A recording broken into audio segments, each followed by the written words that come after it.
A second Buckeye accepts an invitation to the Senior Bowl. Mel Kiper ranks 2 wide receivers ahead of Garrett Wilson, and with EA Sports hoping to launch their new EA Sports NCAA Football video game, we discuss some changes the game can make. All that and more in this episode of Locked on Buckeyes.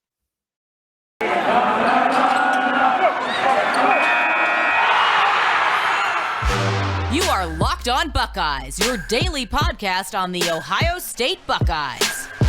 Part of the Locked On Podcast Network, your team every day.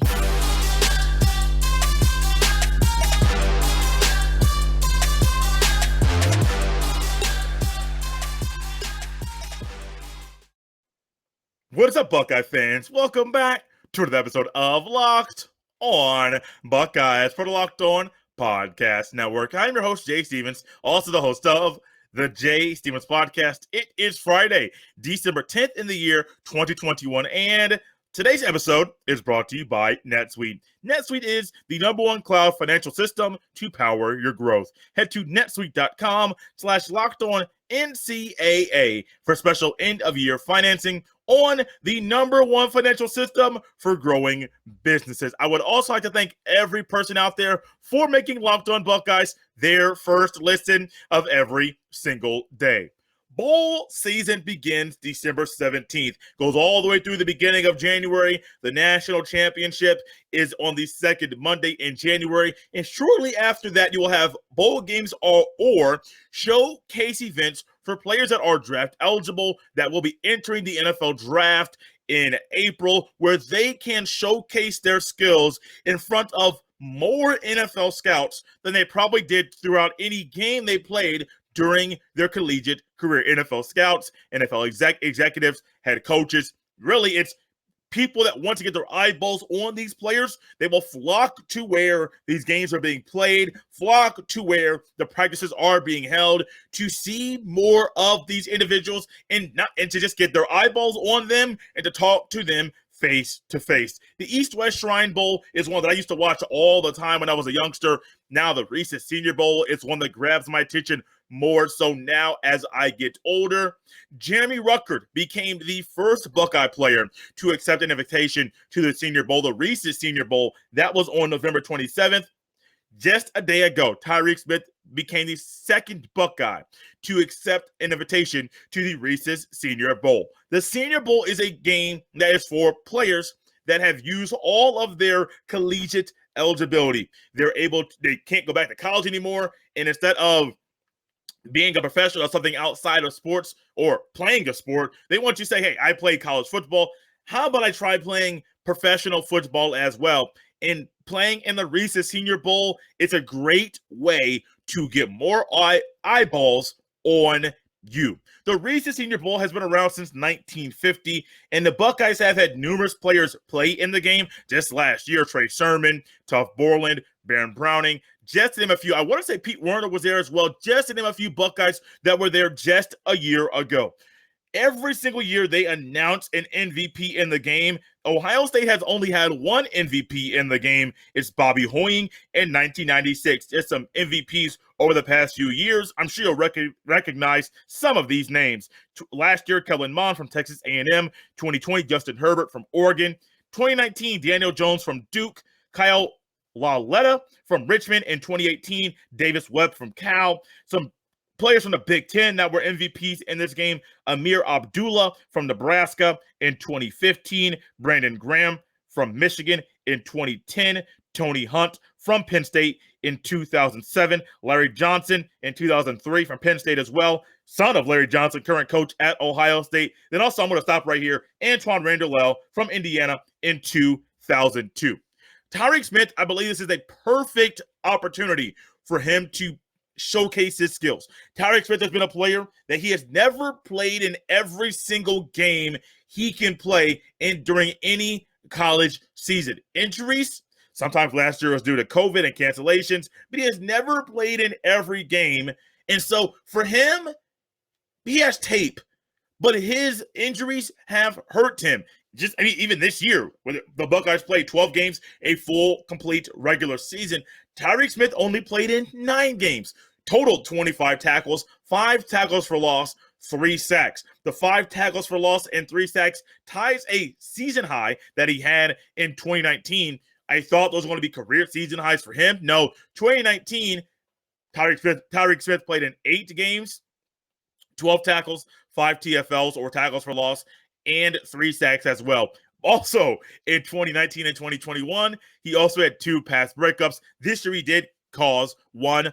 He had 1 forced fumble. At 6'3", 260 pounds, and someone that has limited availability, just limited tape, limited film. When you're not playing every single game, and you're not someone that's making the tape, making people's eyeballs pop out of their sockets while they're watching your film, you need to do something excellent. You need to do something very, very well. And I think Tyrik Smith has done some things well, some things good, but I don't think he is a top 15, 20, maybe he might be top 25 defensive end in this upcoming draft. I looked at Mel Kiper's when he was ranking some players. I didn't see Tyrik Smith's name. I didn't see Zach Harrison's name when it comes to the edge defenders. So this is a perfect opportunity for a player like Tyrik Smith, who has not had the opportunities as many as other people. Well, he's had opportunities. He has not had as many opportunities as other players due to injuries, due to game cancellations, to where, hey, he can showcase himself, show out, and, hey, raise his draft stock. I don't think Tyrik Smith is a bad football player. I firmly believe with last year's game cancellations and with his history of being injured and missing games, so many games, it really, really hurts him. Tyrik Smith, my eyes are on you. I am watching you. I am rooting for you, just like I'm rooting for Jeremy Ruckert. Both of these individuals, I hope they use this opportunity to the best of their ability, take it to their advantage to showcase and just show everybody. I know I was limited in college, but it's in your best interest to draft me, to bring me to your organization, because we can be a duo that can do a lot of good things in the National Football League. You are tapped into Locked On Buckeyes here on a Friday, part of the Locked On Podcast Network, your team every single day. With draft season being here, everybody's going to be watching and looking to see where certain players will fall on certain individuals' draft boards. Everyone's watching it. Todd McShay's going to have his. Mel Kiper's going to have his. There are other individuals that ESPN will utilize for draft coverage. They're all going to have their big board. They're all going to rank their position players, top quarterback, top running back, top wide receiver, top tight end. One thing that stuck out to me when I was looking at this at Mel Kiper when he was ranking every single position, Ohio State, it was really quite alarming how many players Ohio State did not have on this list. I counted 4 total as Mel Kiper's ranking every single position. I believe he had, 14 at most, 10 to 14 for some, 10 to 15 at some, but I'm going to give you the names that I saw here that were Ohio State players. Garrett Wilson, Chris Olave, wide receivers, kind of self-explanatory. Nicholas Petit-Frere, offensive tackle. And then also defensive tackle, Haskell Garrett. Only 4 Buckeye players. Everyone's going to be crying, oh, guys, they're so young. They're so young. Maybe, yes, they just didn't have the dudes on the team that were good enough to plan to be game changers. Youth or not, Ohio State lacked the dogs needed to be successful and to go undefeated in a football season.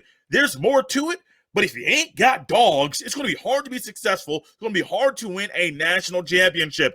That's what was lacking with this team this year. Yes, there was youth, but youth, and if you're a dog, sometimes that's a great formula for success in college football. But Mel Kiper, I was looking at his wide receiver list, and I was thinking, okay, great. This is the one list that I believe you cannot mess up. Because I'm looking at this list, and I'm thinking, wait, okay, so Ohio State has 3 really good wide receivers. We expect for there to be 2 wide receivers that are going to be in this upcoming draft. I am not a draft guy, but when I talk to scouts and when I see what people say, then all of a sudden they look up and say, wait, Mel Kiper has who? Has who ahead of Garrett Wilson? I wonder what other people are saying, what other people are seeing that Mel Kiper is not seeing when he watches the tape. I'm going to go 5 through 1. You'll recognize another name here that's not an Ohio State player. Actually, 2 other names that are not Ohio State players. But you might be scratching your head when you realize who is above Garrett Wilson. Number 5 ranked wide receiver in this upcoming draft class by Mel Kiper, Chris Olave. Number 4, Jahan Dotson from Penn State. Number 3, Garrett Wilson from The Ohio State University. Number 2, Drake London from USC.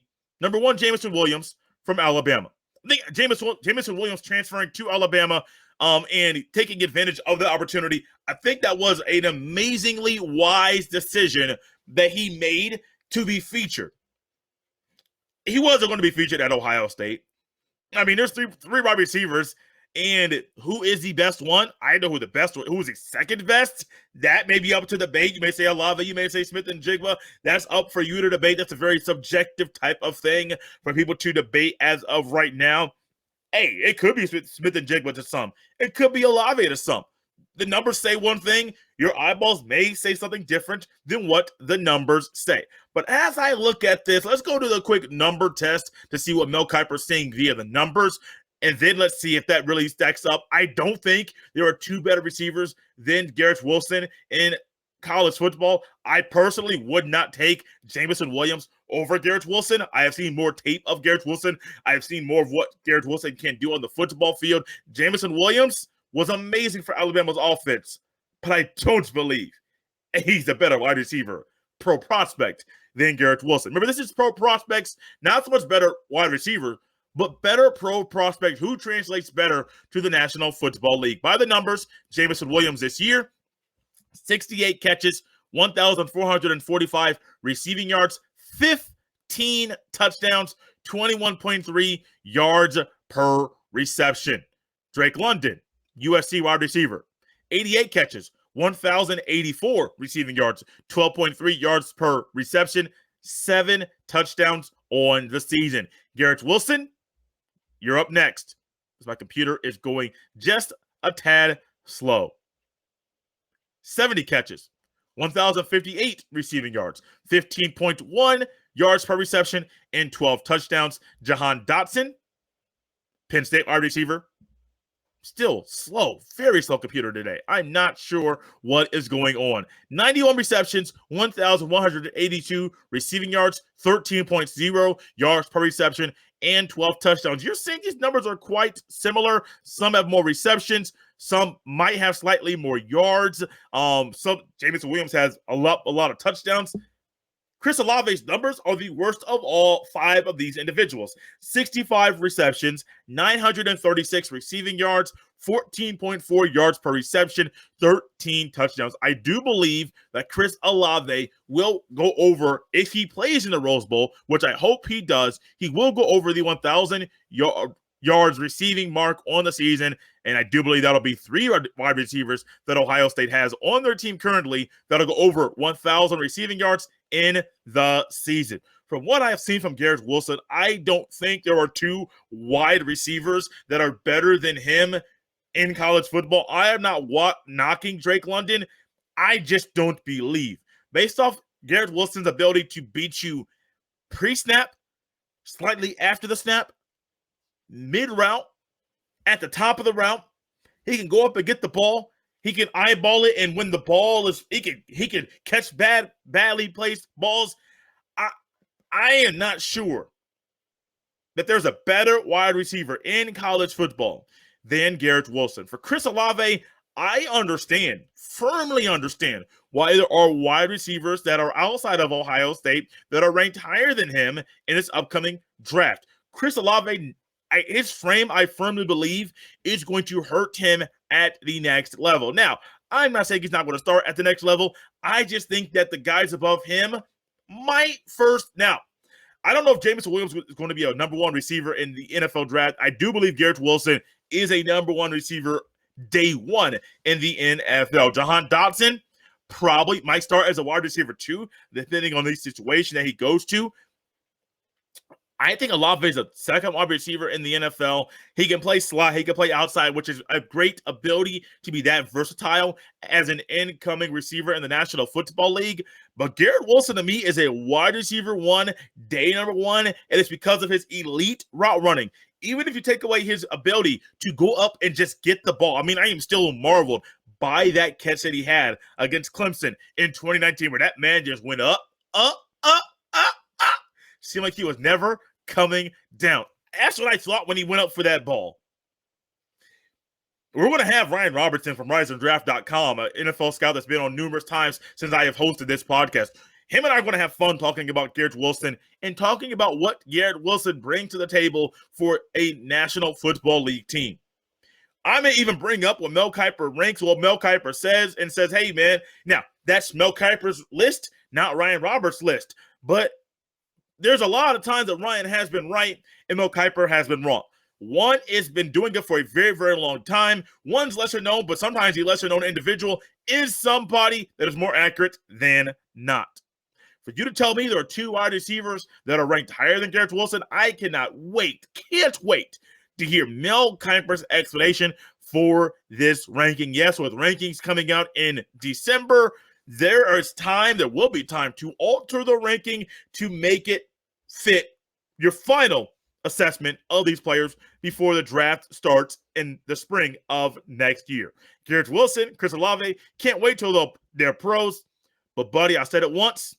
I'll say it again. Mel Kiper, I want to hear the explanation, for this one. Thank you for tuning in to Locked On Buckeyes here on a Friday, part of the Locked On Podcast Network, your team every single day. One more time, I want to thank every person out there for making Locked On Buckeyes their number one listen of every single day. In a new spot recording this podcast, took me a while to figure out the right spot in the house that I'm currently at to get the lighting right, but we're rocking and rolling here on this Feel Good Friday. EA Sports NCAA Football, it's a game I love, many of you love. I still play EA Sports NCAA Football 14 somewhat religiously. It is a game where I have my Xbox 360 only to play this game. I'm being honest with you. I have a PS4. I rarely play the PS4 anymore. I really play that. I have that for 2K, NBA 2K, and MLB The Show. Outside of that, I really don't play the PS4 that much. My Xbox 360 gets used and abused all the time because your boy loves playing the college football on the EA Sports NCAA Football variety. And when I think of the game, I was upset. And I normally don't get upset when video games stop being made, when video games are not when a certain video game is the end of a series. NBA Street, I had Volume 2. I think we all had Volume 2. I had it on the Dreamcast.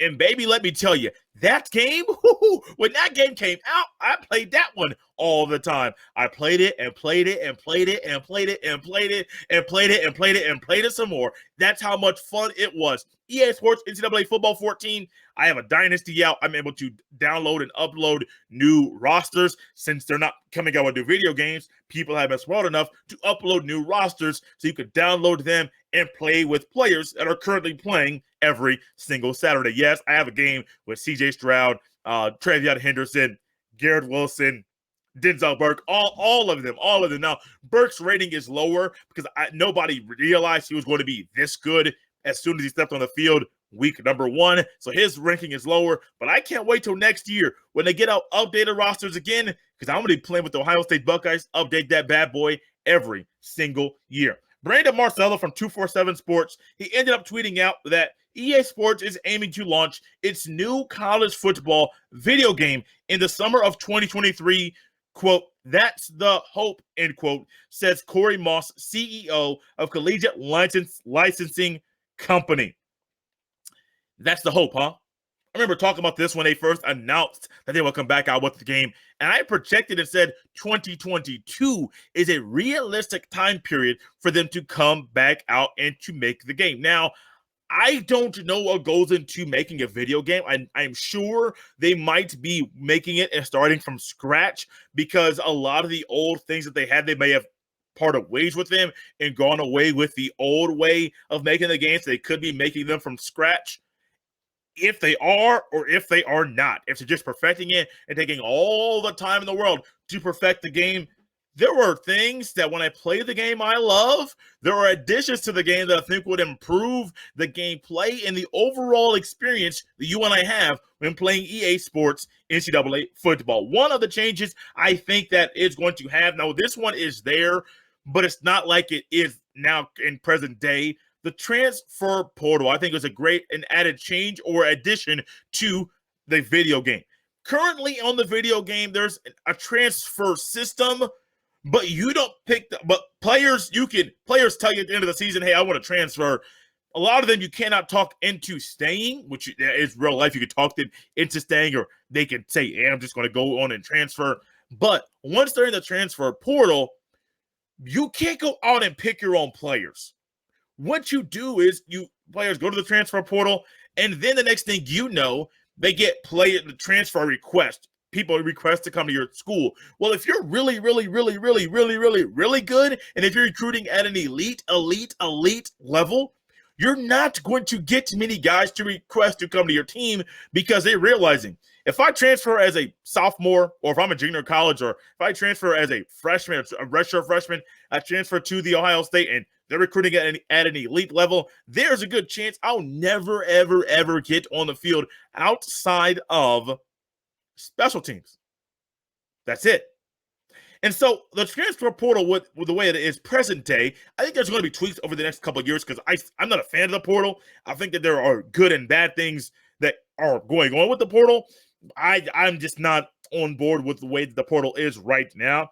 I think in the video game, adding in the transfer portal, if you're in a dynasty mode and you want to be able to go out and build the best team immediately and get some seasoned guys in there, the transfer portal in a video game is a great way to do that. Another change, something else I'm not on board with in present day, but in a video game, you got to make it translatable to what's going on in present day in college football: playoff expansion.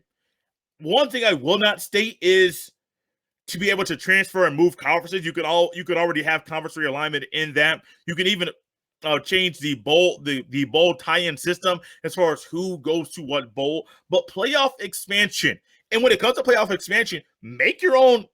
I'm gonna double this. Create your own postseason. These are two separate. I'm gonna tackle them at the same time. Playoff expansion, if you want to have a 12-team playoff, a 16-team playoff, a 32-team playoff, a 64-team playoff, go right ahead out there and do that, because it's going to be fun. It's going to be very, very NCAA basketball tournament-esque, to where you could have 64 or 68 teams in a tournament. You can decide home field, bowls, whatever you want to be. You can decide all that and then move forward with it and just have fun. Now, when it comes to creating your own postseason,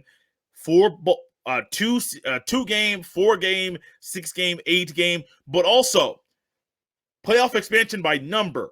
Create your own postseason. Do whatever you want with it. If you want every game to be at a bowl site in a postseason, in a playoff, 16-team playoff, 20-team playoff, 24-team playoff, 32-team playoff, go right ahead and do that. If you want to keep the bowl system alive in a virtual game, like Kevin Warren wants to do, go right ahead and do that. But that type of creativity to be able to expand or shrink the playoff, if you want to, or to be able to create your own postseason. Those are two things that I think would be a lot of fun in a virtual way. One more thing, not sure if this is going to be possible. I know it's possible. I'm not sure if it's going to happen. Everything else I listed, those 3 things can happen. I think some of them will. But this next one, this is where things get a little interesting, because we all like the broadcasters that we have in college football. No, we don't like all the broadcasters. We like some broadcasters or a few broadcasters. My favorite college football broadcaster of all time is Brent Musburger. He does radio now for the Las Vegas Raiders, and then he does Vegas Sports and Information Network. He founded that. But then I also love Vern Lundquist, who has retired. If he came back for one game or two games, if he did a video game, your boy would be happy. But have two broadcast teams. 2K has it. I believe Kevin Harlan is the main play-by-play broadcaster. Then they filter in some different color commentators. But for this one, let's use two broadcast teams. And let's use two broadcast teams that actually work together in real life. Gus Johnson, Joe Klatt, Jenny Taft. Also, Chris Fowler, Kirk Herbstreit, and then Holly Rowe on the sidelines. If you want to get realistic and make a video game as realistic as possible, I got another change. Didn't write this down, but I'm going to have some fun with this. This is going to be some money that's going to be tied into this one from not from myself, but from these other networks. If you have Fowler, Herbstreit, and Holly Rowe calling the game, it's going to feel like a Saturday night. It really will. Herbstreit was on there previously. Him and I believe Brad Nessler. They had Reese Davis and David Pollack at halftime of that one. NCAA Football 14. I mean, it's very, very, very much getting the voices we hear on a Saturday into the video game. But also Gus Johnson, Joe Klatt, and Jenny Taft. I don't believe Joe Klatt was this big, as big as he is now back then. Kirk Herbstreit was the guy. Joe Klatt is the favorite or lead voice for many people when it comes to college football. Gus Johnson's just amazing. I mean, he's not my favorite, but he's just amazing. He is one of the best. And if you get the ESPN lead team, the Fox lead team, notice I'm leaving out CBS and NBC on purpose. Conversation for another day. It would be amazing. But if they were also able to bring in ESPN's game day or game experience, pre-halftime and post-game experience, and also the same thing with Fox. That's a little outside of the box. Remember I said money's going to be involved. These people will try to bid for things.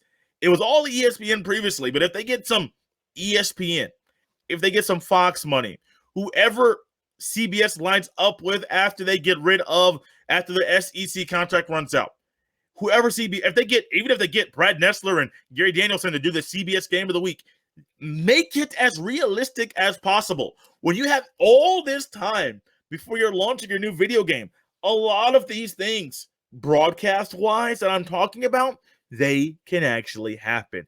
I can't wait for the new video game to come out, but also what I can't wait to do is fire up my Xbox 360 to play NCAA Football 14 one more time. It's a feel-good Friday. I hope you enjoyed today's show. We'll be back on Monday talking a lot of football and a lot of basketball as well. As always, you can follow me on Twitter at jstevens07. Send all of your emails to jstevens317@gmail.com. Before we go, I want to remind you to make sure you check out the Locked On Bets podcast. Those of you that are fans of sports betting, Ohio is very, very, very, very close to being a sport where you can legally bet on sports inside of these state lines. Make sure you check out the Locked On Bets podcast, their pick of the day, lock of the day, and there's other goodness that goes on inside of that podcast to where they will help you make money. Subscribe to the Locked On Bets podcast on the Odyssey app or wherever you get your podcast. Also, make sure you subscribe to Locked On Buckeyes on the Odyssey app or wherever you get your fine podcast as well. Those of you that are watching us via YouTube, thank you, thank you, thank you. I have seen the growth over the past few days this week. Keep it up. Subscribe. Hit that bell so you're notified every time a new video goes live.